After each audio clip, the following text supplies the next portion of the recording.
Fala, pessoal! Sejam bem-vindos a mais um episódio do Agrifato Cast. Estamos aqui com os nossos analistas, consultores, como sempre, Laura Rezende, Rodrigo Acioli, Stefan Podsklan e Iago Travagini, para a gente falar sobre as atualizações aí, né? O que tem de novidade, debater cenários. Tem sido um ano difícil, né? Parece que saímos daquele período de bonança aí, 2021, tudo explodindo, né? Para agora um período meio complicado. Para todas as commodities que a gente analisa aqui mais de perto. Então, tanto boi quanto milho, soja, né? Eu sempre atribuo isso a um aumento produtivo, né? Todo preço em alta ele estimula a produção. Faço até uma associação aqui meio besta, né? Lembra? Paletas mexicanas estão em alta, vamos abrir paletas. É a mesma coisa, o raciocínio é o mesmo, vamos investir. Você chega num período assim que você tem uma oferta maior, a demanda não vai na mesma linha, nem para cima nem para baixo, como a gente sempre destaca aqui, a demanda por commodities agropecuárias ela é menos elástica, porque todo mundo precisa se alimentar. Esse foi um fato que a gente experimentou durante a pandemia, né? Veio crise, desemprego, inflação, restaurantes fechados, lembra disso? Parece que ficou tão longe, né? Mas e mesmo assim as commodities subiram de preço. Por quê? Porque as pessoas elas transferem o consumo, mas elas não param de se alimentar. Elas param de comprar um carro, uma camiseta, né? Mas comer elas não param. Então a demanda ela é menos elástica. Ela é elástica sim, mas ela é menos. A oferta é mais elástica, né? Se a gente tem uma estiagem, uma grande quebra de safra, acho que na agricultura isso é mais visível. A gente tem uma variação radical, né? Dramática da oferta. Então, a oferta ela traz impactos mais rápidos do que a demanda, né?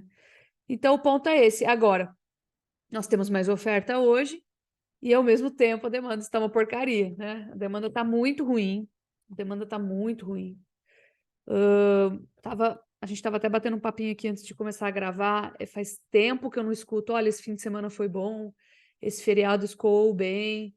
Até que foi legal. O que eu tenho escutado é solta a carne, empaca, né? Tem que devolver para o distribuidor, renegociar, fazer promoção para não estragar aí na prateleira do supermercado. O Stefan estava comentando aqui, o pessoal sempre vai no supermercado, a gente se compartilha aqui no grupo, né? A gente vai no supermercado fazer as compras do mês aí e se manda os cortes de carne, né? Os preços e tal. Então, algumas semanas a gente andou divulgando, caiu ainda mais, né?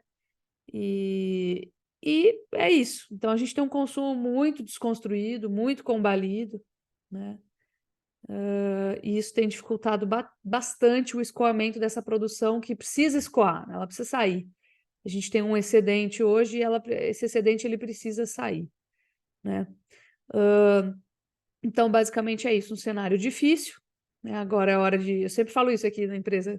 Agora é hora de testar o amor, ver quem está aí para lutar mesmo. E enxerga isso aqui como um negócio interessante no longo prazo, né? Mas a gente quer sempre resultado no curto. E na última semana sem grandes novidades. Na verdade, o que eu observei é que as escalas aumentaram mais um pouco, por incrível que pareça, né? Foram de 10 para 11 dias na média Brasil. E isso mostra para a gente, né, uma situação difícil de enxugar essa oferta. Está sendo mais difícil até do que eu imaginava. Achei que ia secar agora, ia chegar julho, as coisas iam começar a se assentar, que fosse mudar de maneira bem lenta, mas que fosse, né, evoluir. E parece que evoluiu no sentido de escalas, né? Ou seja, as escalas aumentaram e o preço acaba cedendo por conta disso. Um pessimismo muito grande, produtor extremamente desanimado, mas assim, chateado mesmo.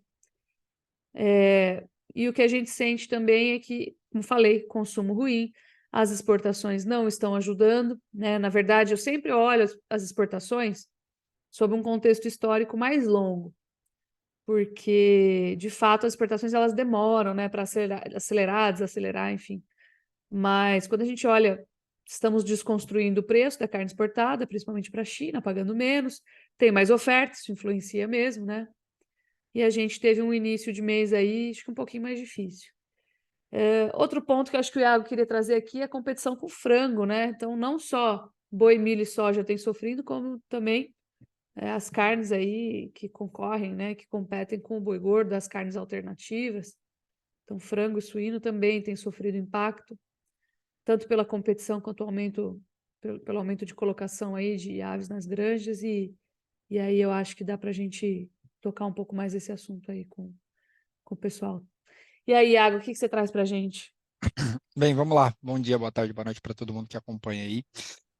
Bem, Lígia, eu acho que sobre esse ponto, né, sobre a demanda, né, o que a gente tem acompanhado, a gente até pode entrar um pouquinho mais profundamente falando ali de oferta do boi e tal, sobre a precificação, né, como a precificação está ruim nesse momento, mas entrando especificamente nessa parte de frango, e eu acho que ele tem sim uma influência no que está acontecendo.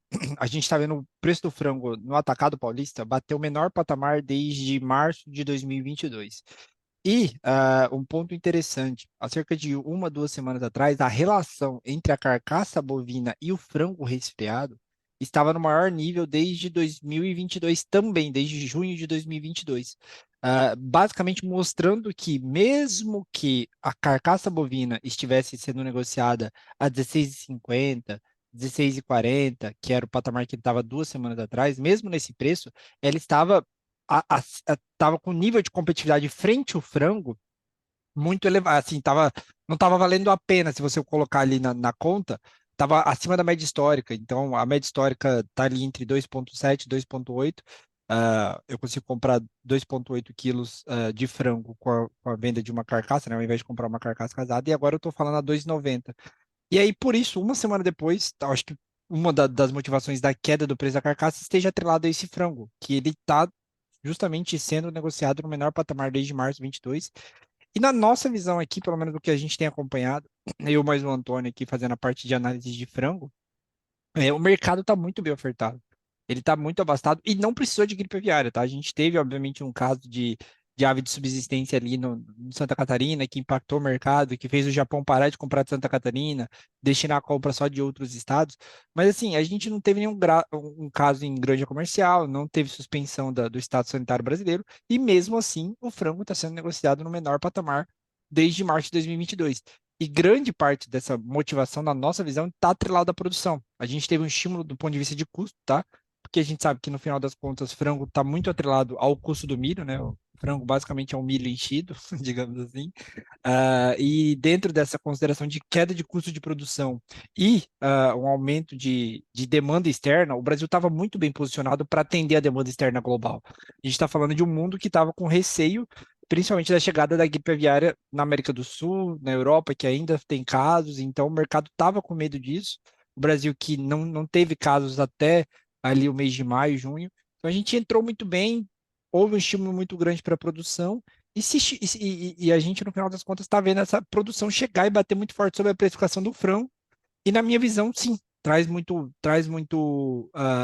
problema para a carcaça bovina, porque é a proteína, né? O frango é a proteína mais consumida no Brasil nesse momento. Então, se você pegar entre porco, bovino e frango, o frango é a proteína mais consumida e já está no paladar do consumidor. Então, para ele substituir por um preço menor, né? Se ele está vendo um preço menor, é óbvio que ele vai acabar substituindo, e isso acaba atolando, digamos assim, ainda mais carne que já está no momento ruim, ela acaba sendo atolada. Então, a situação do frango, acho que a gente está mais uma vez enfrentando uma tempestade perfeita, em que a gente vê o preço do boi lá na China cair 10%, o frango no momento muito ruim no Brasil nesse momento, a gente está num ciclo pecuário de baixa oferta, e aí isso pesa também sobre a cotação. Os chineses até querem comprar, mas eles querem comprar com preços menores do que eles compravam no ano passado. Então, acho que é todo um contexto que está levando para a gente para esse contexto, para esse momento muito ruim agora, sobre a precificação do boi gordo, da carcaça casada. Parece que está tudo muito ruim, assim, taxa de juros nas máximas. Então, se você for colocar cada ponto assim, é muito nebuloso a situação, assim, é muito negativa, sabe? Então, acho que é um ponto que você se duvida muito, você coloca muito em dúvida até o seu próprio pensamento. A gente tem uma situação bastante frágil, né? Eu sinto, muito fragilizada de todos os lados. Mas é o que eu falei, eu acho que outro dia perguntaram assim, o único motivo você acha que é a oferta? Eu falei, não, não é o único. O preço, ele é sempre resultado do equilíbrio oferta e demanda. É que, como eu falei, né, repito sempre, a oferta ela vem ou vai de uma forma mais violenta. Então, quando sobra oferta, quando tem, é muito fácil o mercado escorregar, né? Ficar mais escorregadio. E esse é o ponto. O que você fala para mim das exportações até agora, hein? Volume, receita? Então, esse era um ponto que eu até ia trazer, porque a gente teve aí os dados consolidados da terceira semana de julho. E assim, fato surpreendente, a gente não está desacelerando durante o mês. A gente viu como a primeira semana bem fraca, e isso já se imaginava que poderia afetar o desempenho durante o mês. Mas assim, a gente está mantendo o nível de exportação no volume, tá? E esse é sempre importante citar. A China está querendo comprar, os países estão querendo comprar do Brasil, principalmente a China, mas sempre reforçando de comprar num preço baixo. E aí, levando isso em consideração, a gente está vendo hoje, né, o menor preço da carne bovina brasileira exportada em dólares por tonelada desde março e abril de 2021. Então, quando eu olho tudo assim e eu fico repetindo essa história do menor preço, do menor preço, do menor preço, parece que é todo um contexto em que a gente está falando de uma deflação global, parece que está tudo caindo de preço e está tudo sendo muito pressionado para baixo, apesar de todo mundo querer consumir ainda. Então, é um processo como se tivesse uma bolha que se formou, está desinchando, desinchando, desinchando aos poucos. E eu acho que a exportação remete muito a isso. A gente está exportando relativamente bem, a gente deve bater aí 160, 165 mil toneladas exportadas no mês de julho, o que é sim um bom patamar para um mês de julho. Lembrando que o recorde histórico para o mês de julho está na casa das 170 mil toneladas, então a gente deve bater ali nessa média nesse mês de julho, mas mostra para mim mais uma vez que a gente está com um problema de precificação. E aí isso acaba reverberando sobre tudo, como você falou. A demanda da exportação, a demanda de preços exportados, no final das contas acaba refletindo sobre essa precificação. Então, eu acho que a gente está vendo esse contexto ainda nas exportações, uma China e principalmente outros países, né, que querem comprar, mas estão sempre tentando agora renegociar preços, sempre tentando comprar preços menores. Perfeito. Reposição, novidades, Laurinha? Reposição, boi gordo voltando, boi magro, perdão, voltando a ficar sem deságio frente ao boi gordo. A gente estava com um movimento bem para boi magro bem parado, assim, né? Justamente correlacionado aí com a questão de confinamento, quando a gente olhava lá para maio, final de maio, até abril mesmo, e olhando conta de confinamento, em congruência também com o momento que a gente estava vivendo de maior disponibilidade de pastagens, a gente estava observando uma demanda muito fraca pelo boi magro. Depois o mercado começou a se aquecer, tanto que nós observamos uma procura maior até de animais para serem confinados, os confinamentos começando a lotar um pouquinho mais, e aí esse boi magro voltou a ter um certo ágio sobre o boi gordo. Mas na última semana, inclusive nessa também, nós já observamos grandes notificações aqui, muita gente falando que, ó, boi magro voltando aí a ficar sem ágio sobre o boi gordo. Então, isso que a gente tem observado, acho que é o principal ponto de relevância aqui para nós, essa viabilidade um pouco mais reduzida do confinamento, principalmente quando a gente olha para o mercado futuro na Bolsa, né?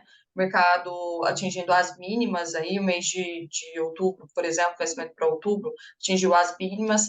Quando a gente olha para a Bolsa, hoje nós observamos um deságio frente ao que roda o mercado físico de São Paulo, agosto 240, setembro, outubro, aí na casa de 240 também, o novembro está melhor um pouco, 243.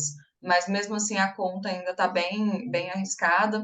O que a gente observa, inclusive fazendo um paralelo aqui com as lotações de confinamento, né? Números bem que divergem, né? Então, confinamentos próprios de que não são prestadores de serviço um pouco mais lotados, mas confinamentos prestadores de serviço mais vazios, aí com o pessoal falando até no estado de São Paulo, confinamento chegando até 10% da sua lotação da sua capacidade máxima, né? Então, isso pode gerar um vácuo para nós de oferta nos meses para frente, a gente está acompanhando isso bem de perto, mas até então números que bem diversos, assim, alguns confinamentos com lotação bem completa, outros já com a lotação bem aquém do esperado, principalmente esses prestadores de serviço, o que tem impactado nos preços de reposição para categorias mais zeradas, né? Então, boi magro voltando a apresentar sem ágio aí. Bezerro sem muitas novidades, continua com os preços caindo, acompanhando esse movimento do boi gordo. E aí eu acho que vale mais uma vez o alerta, falando em compra, pensando principalmente no longo prazo, né? Entregar esse animal ali daqui 2 anos, um ano e meio, dependendo do sistema produtivo, aproveitar surfar essa alta que a gente prevê aí do ciclo devido à menor oferta que vai ser gerada lá na frente, justamente por esse abate de fêmeas que nós estamos observando hoje. Perfeito. Meninos, negócio de parte de grãos aí, como é que estamos? Vamos lá, literalmente pegando fogo, calor extremo nos Estados Unidos. Achei que você ia falar dos bombardeios lá. Também, também, mas essa semana os modelos aí estão indicando, né, esse período historicamente, final de julho e agosto, já é mais quente nos Estados Unidos. E as temperaturas para essa semana devem ficar aí acima das médias históricas, bem acima das médias históricas. Mas tem previsão de chuvas, então isso acaba arrefecendo um pouco o cenário climático nos Estados Unidos. Ainda, né, temos aí um período de curto prazo para essa definição da safra norte-americana. Os números do SDA ainda continuam deixando o mercado de certa forma reticente, né, com as expectativas de produtividade para essa safra, mas ao cenário que vem se desenhando, essa melhora de chuvas que aconteceu trouxe uma estabilização. Então agora, né, entender como que essa fase final de desenvolvimento das lavouras de acompanhamento do clima vai refletir em padrões de produtividade. Mas a sinalização de safras positivas para os Estados Unidos, tanto milho quanto soja, apesar das expectativas aí que vieram os ajustes de área plantada, ainda assim um cenário de oferta relativamente confortável para o mercado, e o que vem, né, ocasionando alguns movimentos aí mais intensos, com alguns reflexos mais intensos em Chicago, está relacionado também aos desdobramentos da saída da Rússia do corredor lá na Ucrânia, que são os bombardeios sucessivos aí às estruturas logísticas, primeiro pegando os portos ali diretamente de Odessa, Chernovsk, que estão ali no Mar Negro, que eram próximo ali da Crimeia, enfim, são as estruturas mais robustas em termos de desempenho, né, para carregamentos mais rápidos, para receber navios maiores. E de domingo para segunda aí, nessa semana a Rússia deferiu ataques a outras estruturas menores, que são ali bem na fronteira com a Romênia, que são terminais ali no Rio Danúbio, que eram as estruturas alternativas para a Ucrânia utilizar para continuar colocando seus produtos no mercado mundial, para ter acesso. São navios menores, 20 mil, 30 mil toneladas, em comparação com os portos tradicionais que trabalham ali com navios de 50, 60 mil toneladas. Então, esses ataques trouxeram, né, uma tentativa aí da Rússia estrangular esse movimento logístico da Ucrânia. Mas tem outras alternativas, como Constanza, na Romênia, tem via ferroviária pela Polônia, tem outras alternativas que a Ucrânia tem trabalhado aí, como foi no ano passado também, para colocar seus produtos. O ponto que fica é a continuidade desses ataques, né? Até onde a Rússia vai chegar com eles. Qual que vai ser, vai avançar para outros países, vai gerar instabilidades maiores, né? Então, caso aconteça a perda de um navio de carga, por exemplo, né? Esse é outro ponto, né? Porque você não é só os ataques às estruturas portuárias, você gera uma instabilidade ali de seguro. Todas essas cargas são seguradas e as seguradoras não estão comprando esse risco de botar seguro num navio de carga em uma zona de conflito, porque vamos colocar assim, o prêmio aí fica muito grande, né? Igual a gente vê refletir em cenário de grãos, né? Quando acontece cenário de seca, essa situação também ela traz aí alguns imprevistos. Então, esses fatores acabam gerando aí bastante instabilidade regional e traz uma migração de demanda para cá também, para o Brasil. A gente tem aí colheita do milho próxima de 50%, temos visto algumas pequenas reações, alguns pequenos movimentos de repasse de preço ao produtor aqui, R$ 1, R$ 2 a saca quando sobe muito para o milho, mas para a soja, sim, uma valorização mais evidente. A gente teve aí pelo menos algo próximo de 15, 14, 16% de valorização na saca da soja desde o início de julho, por conta desse cenário dos Estados Unidos, por conta desses momentos de intensidade também lá no corredor de exportações, lá na região do Mar Negro. Essas instabilidades aí têm trazido mais oportunidades para comercializar o que está disponível para a soja, oportunidades para a hedge para 23, 24, do que